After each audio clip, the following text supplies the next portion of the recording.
Hi there, I'm AJ from HubSpot. Are you about to make the most important PowerPoint presentation of your career and don't know where to start? Well, you're in the right place. Today, I'm going to show you how to create and deliver the best presentation ever using our free PowerPoint templates. To get started, head to the description to download our collection of professionally designed PowerPoint templates. We've included plenty of options so that you can choose the design that's the best fit for your audience. Now, before you start creating your actual presentation, pause. A PowerPoint presentation needs to be thoroughly planned out before you put words and images on your slides. So take the time to outline your presentation on a Google Doc or a Microsoft Word document first. Heck, you can even use Post-it notes if that's what you need to do. Just plan your talking track before you start adding in animations and images. Give your presentation a coherent beginning, middle, and end, and break things up into clear and organized sections. And don't forget to note which visuals or graphs you want to highlight on your slides. Trust me, this makes the process of putting your ideas into the presentation way easier. Otherwise, you might find yourself designing the perfect slide, then give the presentation a run through and realize you have to go all the way back to the drawing board. This way, you get your story down on paper and your slides will fall right into place. Now that your talking track is all planned out, let's begin building your presentation. Start by choosing your design from HubSpot's collection of free PowerPoint templates. Think about which design is most eye-catching and appropriate for your audience. For example, this one might be best for a more formal presentation, but this one is better for a more fun and engaging option. For this video, let's go ahead and choose this one because I'm a sucker for white space. Go ahead and title your presentation, swap out the image, delete those instructional slides, and we're off to the races. And keep in mind, everything in these templates is completely customizable, so get creative. Feel free to change the font style or theme colors to match those of your brand or your message. Because PowerPoint presentations can last, well, a while, it's customary to provide an agenda of what's coming and when. You want to show you have a clear path for the presentation.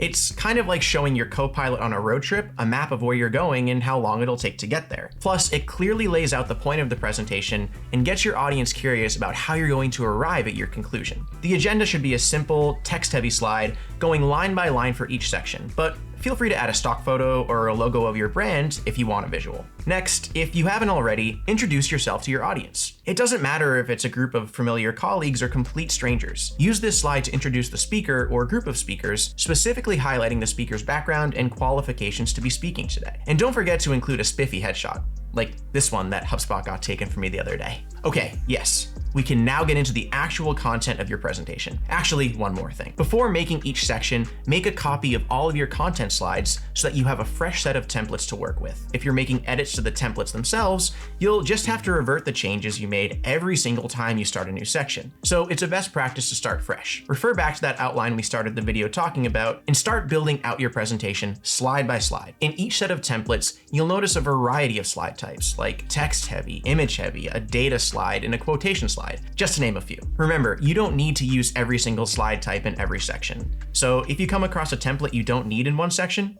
just delete it. You can adjust these designs and vary them up however you choose. For example, on this data slide, you can resize and relabel the content of this graph. Or you can use a data visualization tool like Excel or Canva to build and insert a new graph. For these images, you can replace them with new graphics and crop them to a unique shape by clicking the arrow next to the crop button, selecting crop to shape, and choosing the design you want. And while it's tempting to get carried away with all of these features, remember, white space is your friend. PowerPoint should be used as a visual tool to convey the information that your words can't. With too many words or images on a slide, you can easily overwhelm your audience and detract from the message you're trying to get across. It's still up to you, the speaker, to tell a coherent and engaging story that's worth people's time. So leave some buffer room between the elements of your slide and make the slide's contents more readable by using short sentences or bullet points whenever possible. And don't forget to end each section with a clear point and takeaway. Once your section is complete, follow the same steps we just outlined. Continue to make a copy of the original templates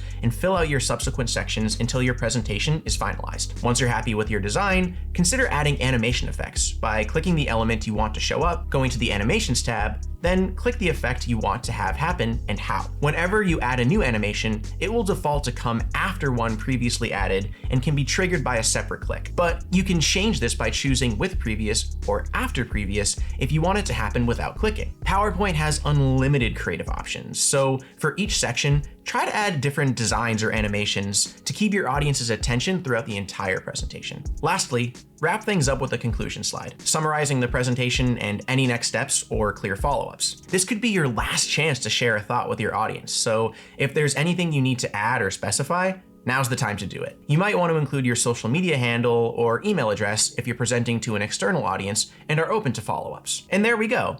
You now have the templates and the know-how to deliver a captivating and visually appealing PowerPoint presentation. Don't forget, you can download these awesome templates for free from the link in the description. Did we miss any PowerPoint hacks today? Share your tips in the comments below and subscribe for more videos just like this one. Thanks for watching, and we'll see you next time. Our software is the worst. Have you heard of HubSpot? See, most CRMs are a cobbled together mess, but HubSpot is easy to adopt and actually looks gorgeous. I think I love our new CRM. Our software is the best. HubSpot. Grow better.